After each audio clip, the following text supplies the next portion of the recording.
الحمد للہ رب العالمین والصلاة والسلام علی سید المرسلین اما بعد فاعوذ باللہ من الشیطان الرجیم بسم اللہ الرحمن الرحیم الصلاة والسلام علیک یا رسول اللہ وعلی آلک واصحابک یا حبیب اللہ الصلاة والسلام علیک یا نبی اللہ وعلی آلک واصحابک یا نور اللہ۔ فیضان قرآن کے سلسلے میں حاضر ہیں اور آج سورۃ المعارج کی آیت نمبر 36 سے قرآن پاک کا درس سنیں گے۔ ارشاد ہوتا ہے بسم اللہ الرحمن الرحیم فما للذین کفروا قبلک مہطعین عن الیمین وعن الشمال عزین ایطمع کل امرئ منہم ان یدخل جنۃ نعیم کلا انا خلقناہم مما یعلمون۔ تو ان کافروں کو کیا ہوا، تمہاری طرف تیز نگاہ سے دیکھتے ہیں، گروہ کے گروہ دائیں اور بائیں جانب سے۔ کیا ان میں ہر شخص یہ طمع کرتا ہے کہ اسے چین کے باغ میں داخل کیا جائے گا؟ ہرگز نہیں۔ بے شک ہم نے انہیں اس چیز سے پیدا کیا جسے وہ جانتے ہیں۔ کفار نبی کریم صلی اللہ تعالیٰ علیہ وآلہ وسلم کی بارگاہ میں حاضر ہوتے، قرآن سنتے، گروہ کے گروہ قرآن سنتے، اپنے سر آگے بڑھاتے، لیکن یہ سننا قبول کرنے کی نیت سے عزت اور احترام اور تعظیم کے ساتھ نہیں تھا، بلکہ رد اور انکار کے لیے تھا۔ اور جب قرآن کی آیتیں سنتے ہوئے وہ یہ سنتے کہ نبی پاک صلی اللہ علیہ وآلہ وسلم پر ایمان لانے والے لوگ جنت میں جائیں گے، اور ایمان لانے والے لوگوں کی اکثریت غریب تھی، غلام تھے، یا بہت زیادہ غریب جو ہے وہ گھرانوں سے تعلق رکھنے والے تھے، تو کفار مذاق اڑاتے ہیں اور کہتے کہ یہ غریب جنت میں جائیں گے، اگر یہ جنت میں جائیں گے تو ہم ان سے پہلے جنت میں جائیں گے، اگر یہ جنت کے مستحق ہیں تو ہم ان سے زیادہ جنت کے مستحق ہیں۔ تو کفار قرآن سنتے بھی تھے، لیکن وہ قرآن سننا ایسے تھا کہ تیز نگاہوں سے نبی پاک علیہ الصلوۃ والسلام کی طرف دیکھتے، جو نگاہیں تعظیم کی نہیں تھیں بلکہ تردید کی تھیں، تحقیر کی تھیں، رد کی تھیں، قبول نہ کرنے کی تھیں۔ تو اللہ تبارک و تعالیٰ نے ان کے بارے میں ارشاد فرمایا کہ یہ لوگ گروہ کے گروہ دائیں بائیں سے آپ کو دیکھتے ہیں اور قرآن میں جنت کی بات سن کے کہتے ہیں کہ پھر تو ہم میں سے ہر کوئی جنت میں جائے گا۔ تو اللہ تعالیٰ نے فرمایا ہرگز نہیں، ایسا نہیں ہوگا کہ کافر جنت میں داخل ہو جائے۔ فرمایا کہ ہم جانتے ہیں کہ ہم نے انہیں کس سے پیدا کیا۔ انسان کی جو پیدائش ہے وہ کس سے ہے؟ ایک قطرے سے ہے۔ تو فرمایا کہ اس سے پیدا ہونے میں تو کوئی خوبی نہیں کہ چونکہ یہ انسان ہے لہذا اسے جنت میں ڈال دیا جائے، چونکہ یہ دنیا کے اندر مالدار ہے اور عزت والا اسے جنت میں ڈال دیا جائے، ایسا نہیں۔ جنت میں جانے کے جو ذرائع ہیں، جو اسباب ہیں وہ اور ہیں، اس میں بنیادی شرط ایمان ہے۔ لہذا جس چیز سے ان کو پیدا کیا گیا، جیسے وہ شے حقیر ہے، اسی طرح ایمان قبول کیے بغیر یہ بذات خود خدا کی بارگاہ میں حقیر ہی رہیں گے، اور اپنی اس حقارت کے ساتھ یہ جنت میں داخل نہیں ہو سکتے ہیں۔ اب آگے اللہ تعالیٰ ارشاد فرماتا ہے فَلَا أُقْسِمُ بِرَبِّ الْمَشَارِقِ وَالْمَغَارِبِ إِنَّا لَقَادِرُونَ عَلَىٰ أَن نُبَدِّلَ خَيْرًا مِّنْهُمْ وَمَا نَحْنُ بِمَسْبُوقِينَ۔ تو مجھے تمام مشرقوں اور تمام مغربوں کے رب کی قسم، بے شک ہم ضرور قادر ہیں اس بات پر کہ ان سے اچھے لوگ بدل دیں، اور کوئی ہم سے نکل کر جا نہیں سکتا۔ ارشاد فرمایا، اللہ تعالیٰ فرماتا ہے کہ مشرقوں اور مغربوں کے رب کی قسم۔ مشرق اور مغربوں کا رب کون ہے؟ خود اللہ عز و جل۔ مشرقوں فرمایا، ایک مشرق نہیں بہت سارے مشرق، ایک مغرب نہیں بہت سارے مغرب۔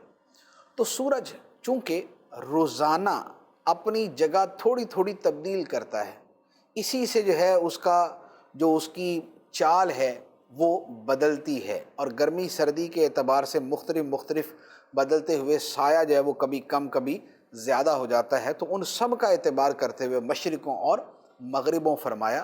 تو اللہ تعالیٰ فرماتا ہے مشرقوں اور مغربوں کے رب کی قسم، ہم ضرور اس بات پہ قادر ہیں کہ یہ لوگ جو ایمان نہیں لا رہے ہم ان کو ہلاک کر دیں اور ان کی جگہ ان سے اچھے لوگ لے آئیں جو کلمہ پڑھیں اور مسلمان ہوں۔ اور فرمایا کہ ہم ان لوگوں کو ہلاک کرنا چاہیں تو یہ ہم سے بھاگ نہیں سکتے۔ دنیاوی بادشاہ ہو تو یہ ہو سکتا ہے کہ دنیاوی بادشاہ سے کوئی چھپ جائے، کوئی اس کی پولیس اور اس کے لوگوں کی نگاہوں سے اوجھل ہو جائے، کوئی دھوکہ فریب دے کے ادھر ادھر نکل جائے، ملک سے بھاگ جائے، لیکن خدا کے ساتھ ایسا کوئی معاملہ نہیں ہو سکتا۔ خدا تو ہر شے کو جاننے والا اور ہر شے پر قادر ہے، نہ کوئی اس سے چھپ سکتا ہے نہ کوئی اس سے بھاگ سکتا ہے۔ تو فرمایا کہ یہ لوگ ہم سے بھاگ نہیں سکتے۔ اب نبی پاک صلی اللہ علیہ وآلہ وسلم کو ارشاد فرمایا فَذَرْهُمْ يَخُوضُوا وَيَلْعَبُوا حَتَّى يُلَاقُوا يَوْمَهُمُ الَّذِي يُوعَدُونَ يَوْمَ يَخْرُجُونَ مِنَ الْأَجْدَاثِ سِرَاعًا كَأَنَّهُمْ إِلَى نُصُبٍ يُوفِضُونَ خَاشِعَةً أَبْصَارُهُمْ تَرْهَقُهُمْ ذِلَّةٌ ذَلِكَ الْيَوْمُ الَّذِي كَانُوا يُوعَدُونَ۔ تو ان لوگوں کو ان کی بیہودگیوں میں پڑے اور کھیلتے ہوئے چھوڑ دو، یہاں تک کہ اپنے اس دن سے ملیں جس کا انہیں وعدہ دیا جاتا ہے، جس دن قبروں سے جلدی کرتے ہوئے نکلیں گے، گویا وہ نشانوں کی طرف لپک رہے ہیں، ان کی آنکھیں جھکی ہوئی ہوں گی، ان پر ذلت چڑھ رہی ہوگی، یہ وہ دن ہے جس کا ان سے وعدہ کیا جاتا تھا۔ ارشاد فرمایا کہ اے نبی علیہ الصلاۃ والسلام، یہ جو کفار آپ کے دائیں بائیں بیٹھے قرآن سنتے ہیں اور سن کر ماننے کے بجائے مذاق اڑاتے ہیں، فرمایا کہ انہیں ان کی انہی بیہودگیوں میں اور اسی کھیل تماشے میں پڑے چھوڑ دو۔ آپ کا کام ان کو خدا کا پیغام سنانا تھا، منع کے چھوڑنا تو آپ کی ذمہ داری نہیں۔ آپ نے اپنا پیغام سنا دیا، اب یہ اپنے ہی انکار اور اپنے ہی رد اور ضد و عناد میں ہیں، تو آپ انہیں ان کے حال پہ چھوڑ دیں، حتیٰ کہ یہ اپنے اس وعدے سے جا ملے جو ان کو دیا جا رہا ہے۔ پھر فرمایا کہ وہ دن کیا ہوگا جس کا ان سے وعدہ دیا جا رہا ہے؟ فرمایا کہ جب یہ قبروں سے نکلیں گے تو دوڑے جائیں گے۔ قیامت کے دن جو بندہ قبر سے نکلے گا میدان محشر کی طرف دوڑ کے جائے گا کہاں پر؟ جہاں اللہ تعالیٰ نے اس کی جگہ مقرر کی ہوئی۔ کافروں کے لیے یہ جگہ ہے، کافروں میں سے مشرکوں کے لیے یہ جگہ ہے، مرتدوں کے لیے یہ جگہ ہے، فلاں قسم کے کافروں کے لیے یہ جگہ ہے۔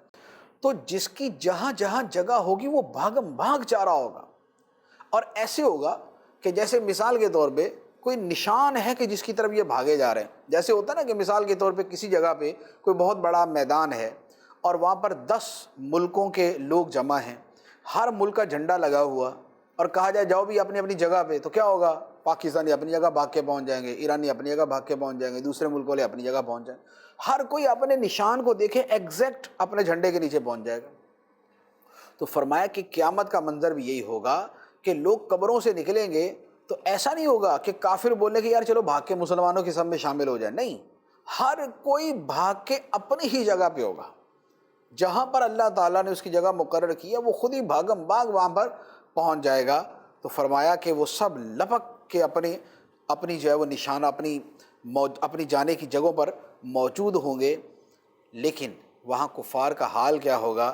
نگاہیں جھکی ہوں گی، کیونکہ اب ان کو پتہ چل جائے گا کہ بھئی یہ تو واقعی وہ دن آ گیا جسے قیامت کہا جاتا تھا، جس کے بارے میں سمجھایا جاتا تھا کہ اٹھنا ہے، خدا کی بارگاہ میں جواب دینا ہے، اور ہم تو مانتے ہی نہیں تھے، یہ تو واقعی دن آ گیا۔ تو اب ان کو اپنے سارے انکار یاد آ جائیں گے کہ ہمیں کتنا سمجھایا گیا لیکن ہم نہ سدھرے، ہم نہ مانیں۔ تو یہ کفار جو ہے یہ نگاہیں ان کی شرم سے اور ذلت و رسوائی سے جھکی ہوئی ہوں گی، چہرے کے اوپر ذلت سوار ہوگی، چہرے سے پتہ چل رہا ہوگا کہ ان کے چہروں کے اوپر ذلت کی برسات ہو رہی ہے۔ تو اب یہ وہ دن ہوگا جس کا ان سے وعدہ کیا جاتا تھا، تو فرمایا کہ یہ دن آنے والا ہے۔ یہ سورہ مبارکہ کا اختتام ہوا۔ اب اس کے بعد سورہ نوح کی ابتدا ہوتی۔ سورہ نوح مکہ مکرمہ میں نازل ہوئی، اس میں 2 رکوع اور 28 آیتیں ہیں۔ اس سورہ مبارکہ میں حضرت نوح علیہ السلام اور آپ کی قوم کا تذکرہ ہے، اور حضرت نوح علیہ السلام نے جو کثرت کے ساتھ اپنی قوم کو دعوت دی تھی اس کا بیان ہے۔ اس مناسبت سے اس کا نام سورہ نوح ہے۔ ارشاد ہوتا ہے بسم اللہ الرحمن الرحیم، انا ارسلنا نوحا الى قومه ان انذر قومك من قبل ان یأتیہم عذاب علیم۔ بے شک ہم نے نوح کو اس کی قوم کی طرف بھیجا کہ اس وقت سے پہلے اپنی قوم کو ڈرا کہ ان پر دردناک عذاب آئے۔ یہ حضرت نوح علیہ السلام کی شان رسالت کا بیان ہے کہ اللہ تعالیٰ نے انہیں رسول بنا کر ان کی قوم کی طرف بھیجا کہ اپنی قوم کو ڈرائیں کہ وہ شرک اور بت پرستی سے باز آئیں، ایسا نہ ہو کہ ان کے اوپر دردناک عذاب آ جائے۔ تو حضرت نوح علیہ السلام اپنی قوم میں تشریف لے گئے اور آپ نے اپنی قوم کو سمجھایا، اور بڑا لمبے عرصے تک سمجھایا، بڑا عرصہ سمجھایا۔ آیات مبارکہ کا صرف ترجمہ ہی آپ سن لیں تو آپ کو پتہ چل جائے گا کہ حضرت نوح علیہ السلام نے کتنی کاوش کی، اور یہ کاوش کتنا عرصہ تھی۔ قرآن پاک کے اندر ہے کہ حضرت نوح علیہ السلام اپنی قوم میں 950 سال تک ٹھہرے رہے۔ 950 سال آپ نے تبلیغ فرمائی، لیکن افسوس یہ کہ قوم میں بہت تھوڑے لوگ، 40-42 لوگ صرف مسلمان ہوئے، بقیہ کسی نے اسلام قبول نہیں کیا۔ اللہ اکبر۔ حضرت اب آگے ارشاد ہوتا ہے حضرت نوح علیہ السلام کے حوالے سے، فرمایا قال یا قوم انی لکم نذیر مبین ان اعبدوا اللہ واتقوہ واطیعون یغفر لکم من ذنوبکم ویؤخرکم الی اجل مسمى ان اجل اللہ اذا جاء لا یؤخر لو کنتم تعلمون۔ نوح نے فرمایا اے میری قوم، بے شک میں تمہارے لیے کھلا ڈر سنانے والا ہوں کہ اللہ کی بندگی کرو اور اس سے ڈرو اور میرا حکم مانو۔ وہ تمہارے کچھ گناہ بخش دے گا اور ایک مقررہ مدت تک تمہیں مہلت دے گا۔ بے شک اللہ کی مقررہ مدت جب آ جائے تو اسے پیچھے نہیں کیا جاتا۔ کیا ہی اچھا ہوتا اگر تم جانتے۔ یہ حضرت نوح علیہ السلام کے فرامین میں سے ایک فرمان کہ جو آپ نے اپنی قوم سے فرمایا کہ میں تمہیں بڑا واضح انداز میں اللہ کے عذاب سے ڈرانے والا ہوں۔ اللہ کی بندگی کرو، اللہ سے ڈرو، میرا حکم مانو، اللہ تعالیٰ تمہارے گناہ بخش دے گا اور تمہیں مہلت دے گا۔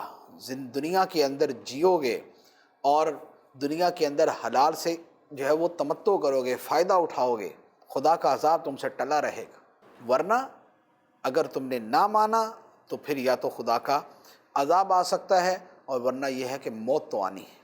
اور جب خدا کی مقرر کردہ کوئی بھی مدت آ جائے، خواہ وہ موت کی ہے یا وہ عذاب کی ہے، جب وہ آ جائے تو پھر اسے ٹالا نہیں جا سکتا، پھر اسے پھیرا نہیں جا سکتا۔ اب اس کے بعد حضرت نوح علیہ السلام نے مزید اللہ تعالیٰ کی بارگاہ میں عرض کی، قال رب انی دعوت قومی لیلا ونہارا فلم یزدہم دعائی الا فرارا وانی کلما دعوتہم لتغفر لہم جعلوا اصابعہم فی آذانہم واستغشوا ثیابہم واصروا واستکبروا استکبارا ثم انی دعوتہم جہارا ثم انی اعلنت لہم واسررت لہم اسرارا۔ عرض کی اے میرے رب، بے شک میں نے اپنی قوم کو رات دن دعوت دی تو میرے بلانے سے ان کے بھاگنے میں ہی اضافہ ہوا، اور بے شک میں نے جتنی بار انہیں بلایا تاکہ تو انہیں بخش دے تو انہوں نے اپنے کانوں میں اپنی انگلیاں ڈال لی اور اپنے کپڑے اوڑھ لیے اور وہ ڈٹ گئے اور بڑا تکبر کیا۔ پھر یقیناً میں نے انہیں بلند آواز سے دعوت دی، پھر یقیناً میں نے ان سے اعلانیہ بھی کہا اور آہستہ خفیہ بھی کہا۔ یہ حضرت نوح علیہ السلام کی دعوت ہے۔ حضرت نوح علیہ السلام نے اللہ تعالیٰ کا پیغام پہنچانے میں بڑی محنت کی، بڑی مشقت اٹھائی۔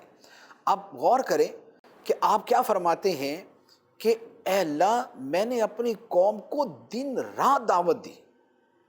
کوئی بندہ دن میں مل سکتا ہے تو اس کے بعد دن میں چلے گئے، کوئی بندہ رات میں مل سکتا ہے اس کو سمجھانے کے لیے اس کے پاس رات میں چلے گئے، کہیں دن کے وقت لوگوں کے جمع ہونے کا پتہ چلا تو وہاں چلے گئے، جہاں لوگ رات کے وقت جمع ہوتے تھے وہاں بھی چلے گئے۔ لیکن فرمایا کہ افسوس میرے اس بلانے سے ان کے اور بھاگنے میں اضافہ ہوا، کیونکہ جب کوئی آدمی ضد اور نہ ماننے پہ آ جائے تو پھر کوئی اچھی بات اس کے اندر اتر نہیں سکتی۔ آپ جتنا ان کو سمجھاتے وہ اتنا زیادہ بھاگتے، وہ اتنا زیادہ دور ہوتے۔ پھر حضرت نوح علیہ السلام نے بھی عرض کی کہ اے اللہ میں نے جتنی بار انہیں بلایا کہ تو ان کو بخش دے، تو انہوں نے اپنے کانوں میں انگلیاں ڈال لی کہ ہم نے نوح کا پیغام ہی نہیں سننا، اور کپڑے اوڑھ لیے، یعنی اپنے آپ کو مجھ سے بالکل دور کر دیا کہ جناب ہم تو یوں سمجھو کہ سر سے لے کر پاؤں تک ہم جو ہے نا وہ تمہاری بات سننے سے بالکل بیزار ہیں، ہم نے نہیں سننی۔ اور یہ لوگ ڈٹ گئے اپنے کفر کے اوپر اور انہوں نے تکبر کیا کہ حق کا انکار کیا۔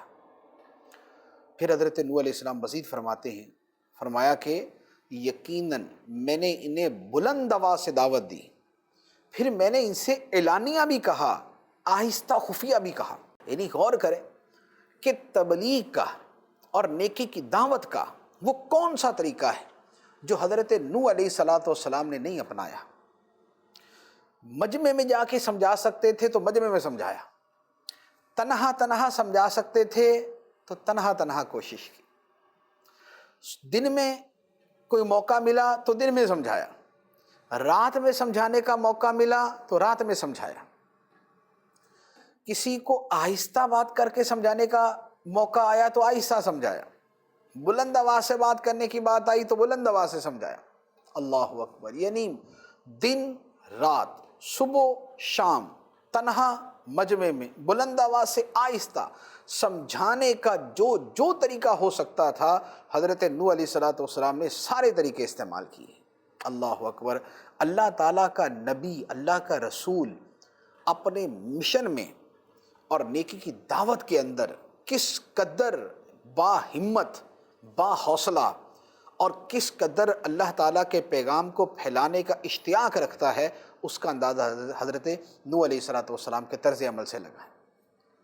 پھر فرماتے ہیں مزید آگے ارشاد فرمایا فَقُلْتُ اسْتَغْفِرُوا رَبَّكُمْ إِنَّهُ كَانَ غَفَّارًا يُرْسِلِ السَّمَاءَ عَلَيْكُمْ مِدْرَارًا وَيُمْدِدْكُمْ بِأَمْوَالٍ وَبَنِينَ وَيَجْعَلْ لَكُمْ جَنَّاتٍ وَيَجْعَلْ لَكُمْ أَنْهَارًا۔ تو میں نے کہا اے لوگو اپنے رب سے معافی مانگو، بے شک وہ بڑا معاف فرمانے والا ہے، وہ تم پر موسلا دھار بارش بھیجے گا اور مالوں اور بیٹوں سے تمہاری مدد کرے گا اور تمہارے لیے باغات بنا دے گا اور تمہارے لیے نہریں بنائے گا۔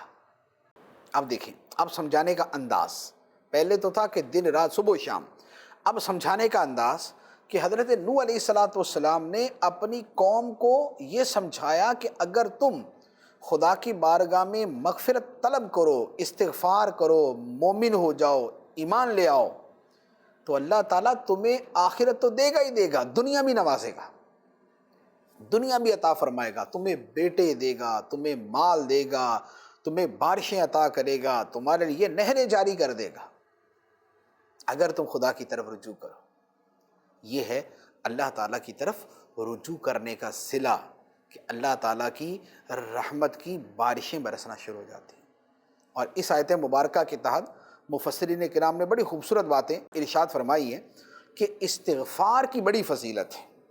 یہ جو ہم پڑھتے ہیں نا استغفر اللہ یا استغفر اللہ ربی یا اور سیغے بہت سارے ہیں، اس کے بڑے فوائد ہیں۔ جس شخص کے اولاد نہ ہوتی ہو استغفار پڑھے، اللہ تعالیٰ اسے اولاد عطا فرمائے۔ جو غریب ہو، مالی مشکلات کا شکار ہو، استغفار پڑھے، اللہ تعالیٰ مال عطا فرمائے۔ جس جگہ پر بارش نہ ہوتی ہو، بارش چاہیے، استغفار پڑھے، اللہ تعالیٰ بارش عطا فرمائے۔ یہ قرآن پاک کی ان آیات سے علماء نے باقاعدہ استدلال کر کے بیان کیا، اور اس پر بہت سارے اس کو مجرب قرار دیا کہ یہ تجربہ شدہ چیز ہے کہ حصول اولاد کے لیے، حصول مال کے لیے، حصول باران کے لیے استغفار پڑھی جائے، اللہ تبارک و تعالیٰ کرم فرماتا ہے۔ تو اس آیت مبارکہ پہ عمل کریں، انشاءاللہ عز و جل اللہ تعالیٰ کا کرم ہوگا۔ اب حضرت نوح علیہ السلام کا اگلا فرمان، ایک تو فوائد کے اعتبار سے قوم کو دعوت دی، اب مزید فرمایا ما لکم لا ترجون للہ وقارا وقد خلقکم اطوارا، لوگو تمہیں کیا ہوا کہ تم اللہ سے عزت کی امید نہیں رکھتے، حالانکہ اس نے تمہیں کئی حالتوں سے گزار کر بنایا۔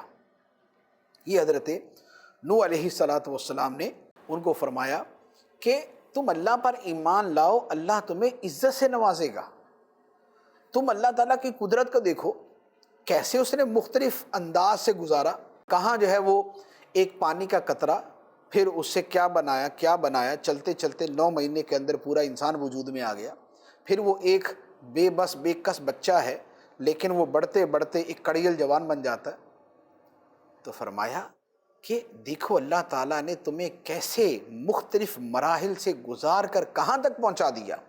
تو جس خدا بندے قدوس کی یہ قدرت ہے، وہ اس کے ساتھ یہ ظاہری نعمتیں، تو جو باطنی نعمتیں ہیں، عزت ہے، مرتبہ ہے، وہ بھی خدا ہی تمہیں دینے والا ہے۔ تم اس کی طرف رجوع کرو، اللہ تبارک و تعالیٰ تمہیں عزت سے بھی نوازے گا۔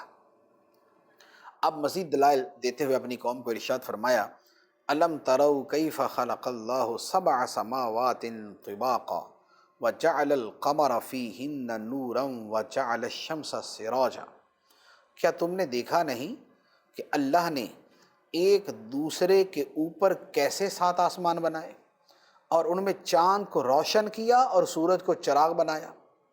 یہ حضرت نوح علیہ السلام کے عقلی دلائل، پہلے دعوت کا بیان کیا، پھر لوگوں کے فوائد کا بیان کیا، پھر ان کو اللہ تعالیٰ کی قدرت کی طرف توجہ دلائی، اس قدرت میں جو ان کے وجود میں خدا کی قدرت ہے اس کا بیان کیا۔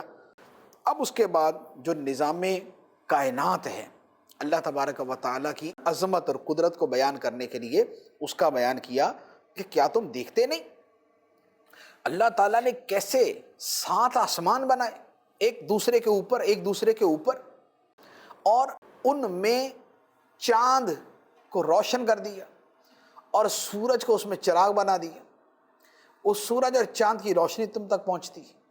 تو دیکھو خدا کا کیسا مستحکم اور مضبوط نظام ہے، اور اس کی قدرت کتنی عظیم ہے، کہاں سورج، کہاں آسمان، لیکن سب خدا کے قدرت میں داخل، سب خدا کی قدرت میں ہیں۔ تو فرمایا کہ کیا تم یہ خدا کی قدرتوں کے نظارے نہیں دیکھتے؟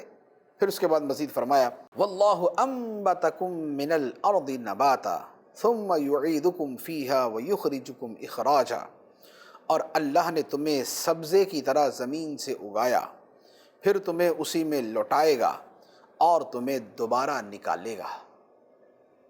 آدم علیہ السلام کو مٹی سے پیدا کیا، اور اس کے بعد نسلوں کا سلسلہ ان سے آگے چلا دیا۔ تو فرمایا کہ دیکھتے نہیں خدا کی قدرت کیسی ہے، کیسے اس نے انسانوں کو وجود بخشا، کیسے اللہ تبارک و تعالیٰ نے نسل انسانی کو چلا دیا۔ تو فرمایا کہ یہ خدا کی قدرت کا مظہر ہے، یہ خدا کی قدرت کا نشان ہے۔ اب آگے فرمایا واللہ جعل لکم الارض بساطا لتسلکوا منہا سبلا فجاجا، اور اللہ نے تمہارے لیے زمین کو بچھونا بنایا تاکہ تم اس کے وسیع راستوں میں چلو۔ اللہ تعالیٰ نے زمین کو بچھونا بنایا، یہ بچھی ہوئی ہے ہمارے سامنے، یہ بچھی ہوئی ہے، ایسا نہیں ہے کہ بالکل اوپر کو جائے تو ہم جیسے پہاڑ ہے زندگی مشکل ہو جائے یا ناممکن ہو جائے۔ تو اللہ تعالیٰ نے اس کو ایسا بنایا اور اس میں وسیع راستے رکھے کہ ہم اس میں چلتے ہیں۔ تو یہ زمین کو ایسا بنانا یہ بھی خدا کا ہمارے اوپر احسان ہے۔ تو فرمایا دیکھو اللہ تعالیٰ کے تم پر کیسے احسان ہے، اس نے تمہارے لیے زمین کو کیسا بنا دی۔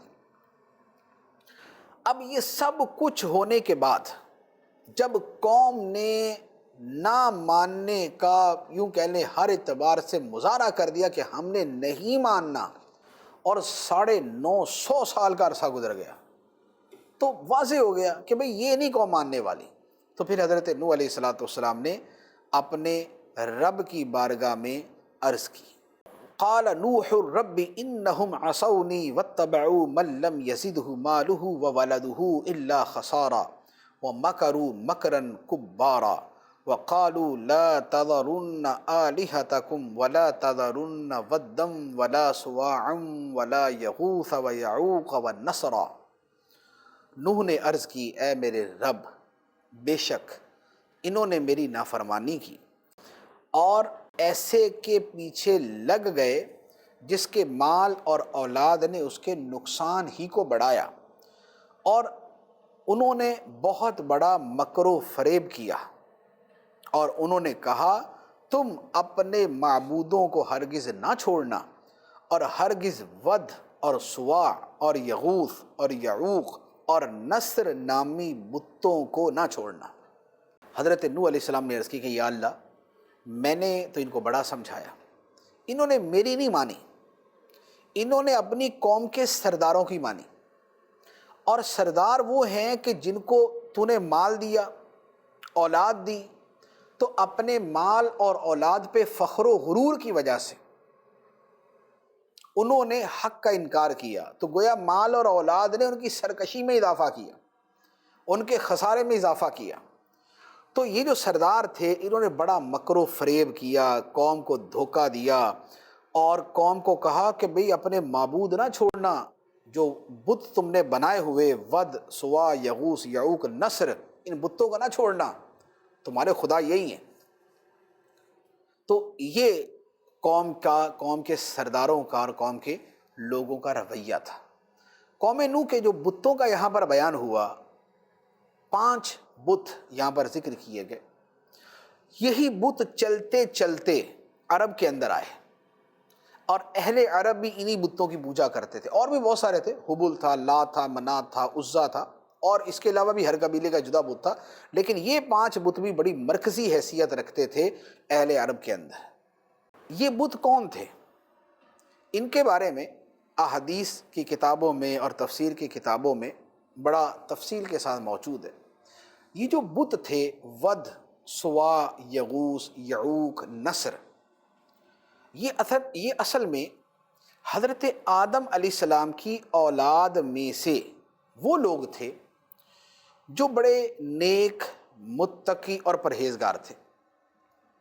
جب ان کا انتقال ہوا تو لوگ بڑے غمزدہ ہوئے، لوگ بڑی محبت کرتے تھے ان سے، ان کا انتقال ہوا، لوگ بڑے غمزدہ ہوئے۔ تو شیطان لوگوں کے پاس آیا اور کہنے لگا یار اتنے غمزدہ کیوں ہوتے ہو؟ یہ جو تمہارے قوم کے نیک لوگ فوت ہوئے، ان کا مجسمہ بنا کے سامنے رکھ لو، تسکین ملتی رہے گی، سکون ملتا رہے گا۔ لوگوں نے کہا یار مشورہ تو ٹھیک ہے۔ تو لوگوں نے اپنے صالحین کے بت بنائے، مجسمے بنائے، اور انہیں وہاں رکھ دیا۔ اب ان کو دیکھ کے ان کو قرار ملتا، ہاں ہاں یہ ہمارے بڑے ہیں، یہ ہمارے بڑے ہیں۔ جیسے قوموں کے جو لیڈر ہوتے ہیں نا، ان کے مجسمے اور بت بنا کے جگہ جگہ کھڑے کیے ہوتے ہیں، دنیا بھر کے ہر ملک کے اندر قوم کے بڑے کا اس کی تصویریں اور اس کے مجسمے وغیرہ بنائے جاتے ہیں۔ تو اسی طرح انہوں نے بھی بنا لی۔ اب پہلے تو شیطان نے مجسمے بنوائے، اس کے بعد کہا کہ سجدہ بھی کر لیا کرو۔ اب قوم نے ان کو سجدہ بھی کرنا شروع کر دیا، آہستہ آہستہ انہی بتوں کو خدا مان لیے۔ شرک کی جو ابتدا ہوئی وہ یہاں سے ہوئی۔ اسی لیے ہمارے دین میں، دین اسلام کے اندر مجسمہ سازی شدید حرام ہے، کیونکہ شرک کی بنیاد مجسمہ سازی سے، اسی اور خاص طور پہ بزرگان دین کے مجسمے بنانا، کہ بزرگوں کے مجسمے میں شرک کی طرف جانے کے چانسز زیادہ۔ مجسمہ عام آدمی کا بھی حرام ہے، بندر کا بھی بنائیں گے تو حرام ہے، کسی عام انسان کا بنائیں گے تو بھی حرام ہے، اور مجسمہ ہی نہیں، تصویر بھی حرام ہے۔ جو تصویر پیپر کے اوپر ہوتی ہے، پرنٹ تصویر جو ہے وہ حرام ہے۔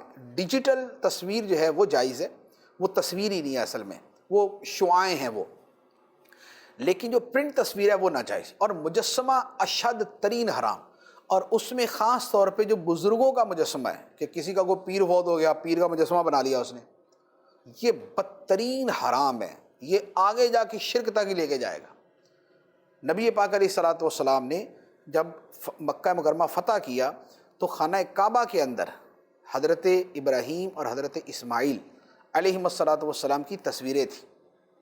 نبی پاک علیہ السلام نے ان جلیل القدر پیغمبروں کی تصویریں مٹائیں، صحابہ کرام سے فرمایا مٹاؤ ان کو، اور جو تھوڑا بہت نشان باقی تھا خود مٹایا۔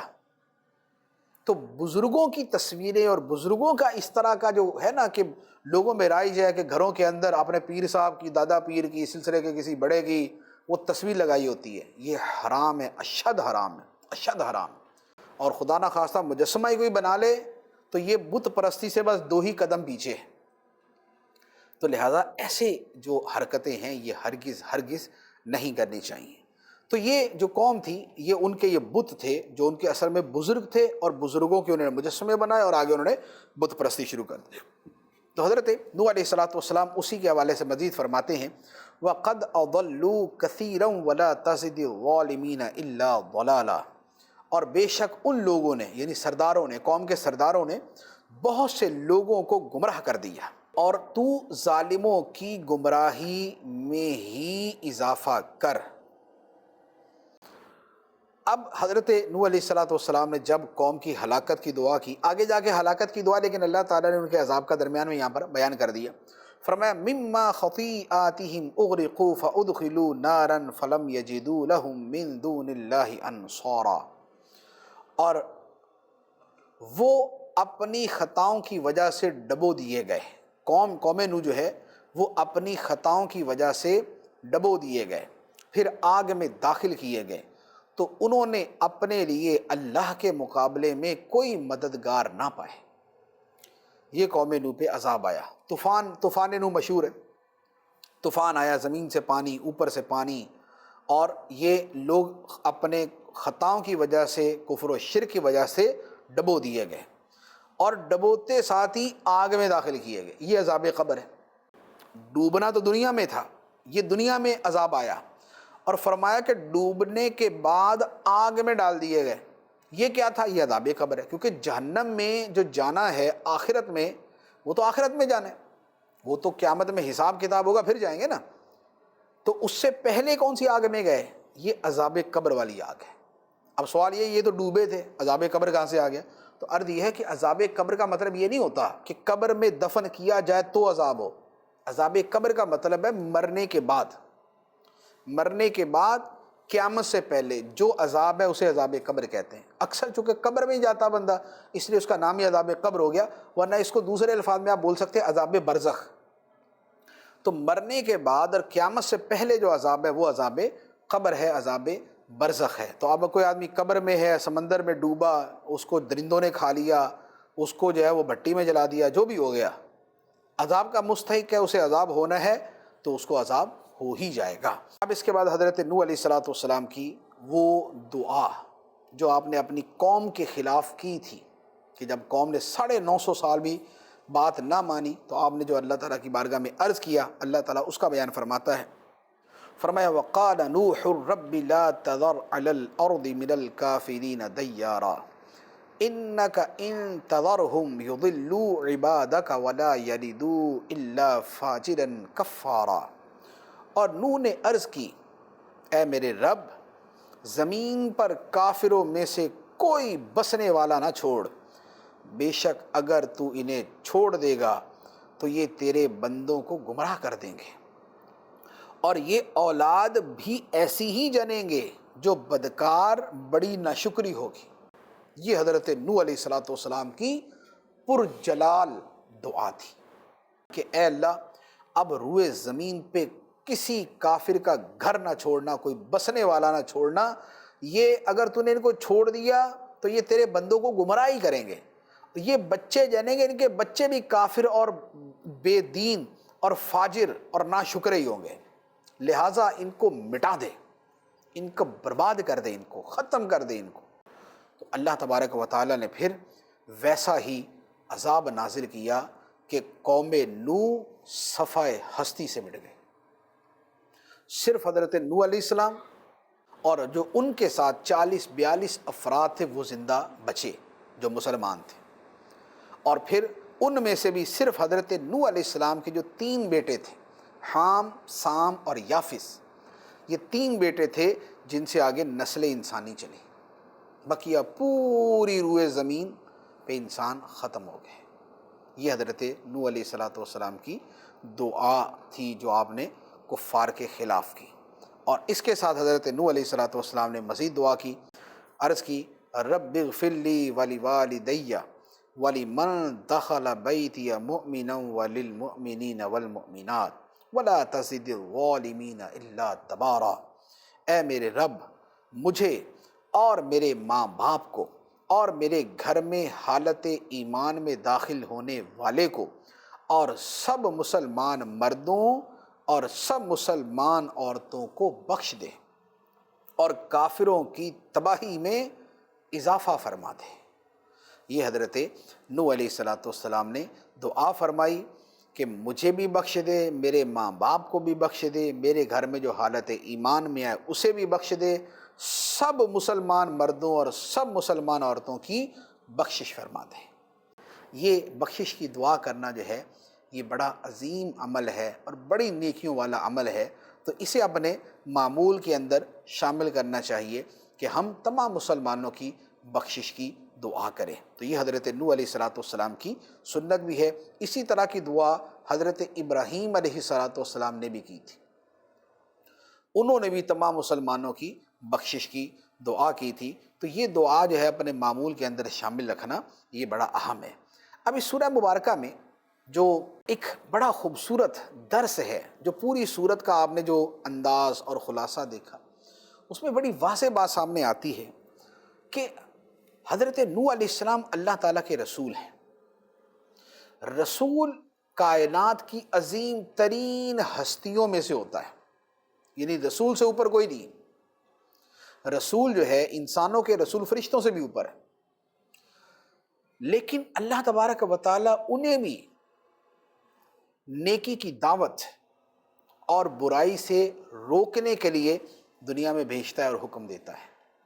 تو جو نیکی کی دعوت کا کام ہے، جو برائی سے روکنے کا کام ہے، جو لوگوں کو اللہ کی طرف بلانے کا کام ہے، یہ بڑا عظیم کام ہے۔ یہ نبیوں رسولوں کا کام ہے۔ اللہ کے سارے نبی رسول اسی لیے دنیا میں تشریف لائے، وہ لوگوں کو خدا کی طرف بلانے کے لیے آئے۔ تو نیکی کی دعوت کے کام کو معمولی نہیں سمجھنا چاہیے، اور اگر اس میں کوتاہی ہے تو اسے دور کرنا چاہیے۔ ہمارے معاشرے کی تباہی کا بہت بڑا سبب یہ ہے کہ ہم نے یہ سمجھ لیا کہ بھئی ہمیں اپنی ذات سے غرض ہے، لوگ جو مرضی کریں۔ کوئی آدمی نماز نہیں پڑھتا، ہمیں کوئی پرواہ نہیں ہے۔ کوئی آدمی جو ہے وہ ماں باپ کو تنگ کرتا ہے، ہمیں کوئی پرواہ نہیں ہے۔ کوئی لوٹ مار کرتا ہے، ہمیں کوئی پرواہ نہیں ہے۔ کوئی شراب پیتا، ہمیں کوئی پرواہ نہیں۔ کوئی بدکاری کرتا ہے، ہمیں کوئی پرواہ نہیں۔ کوئی گناہوں میں ڈوبا، ہمیں کوئی پرواہ نہیں۔ کیوں؟ ہم کہتے ہیں کہ اس کا کام ہے، اس کی مرضی، جو مرضی کرے، ہمیں کیا۔ ایسا نہیں، ہمیں اللہ تبارک و تعالیٰ نے حکم دیا ہے، نیکی کا حکم دے، برائی سے منع کرے، خیر کی طرف دعوت دیں اور گناہوں سے روکنے کے لیے کچھ نہ کچھ کریں۔ زبان سے ہم سمجھا سکتے سمجھائیں، جہاں کسی کو نیکی کی دعوت دے سکتے ہیں دیں۔ حضرت نوح علیہ السلام نے 950 سال تک یہ کام کیا۔ آپ دیکھ سکتے ہیں، سمجھ سکتے ہیں ہمت، حوصلہ۔ ہم کسی کو 3 دن سمجھائیں اور وہ ہماری بات نہ سمجھے تو ہم کہتے جائے جہنم میں، ہمیں کیا بھائی۔ لیکن حضرت نوح علیہ السلام کو دیکھیے کہ 950 سال تک سمجھاتے رہے، ہمت نہیں آ رہی۔ اور جب ہر اعتبار سے 100% واضح ہو گیا کہ اب یہ مانیں گے نہیں، تب خدا کی بارگاہ میں دعا کی، اے اللہ اب ان کا فیصلہ کر دے۔ اللہ تبارک و تعالی ہمیں بھی نیکی کی دعوت دینے کا جذبہ عطا فرمائے، آمین، بجاہ النبی الامین صلی اللہ علیہ وسلم۔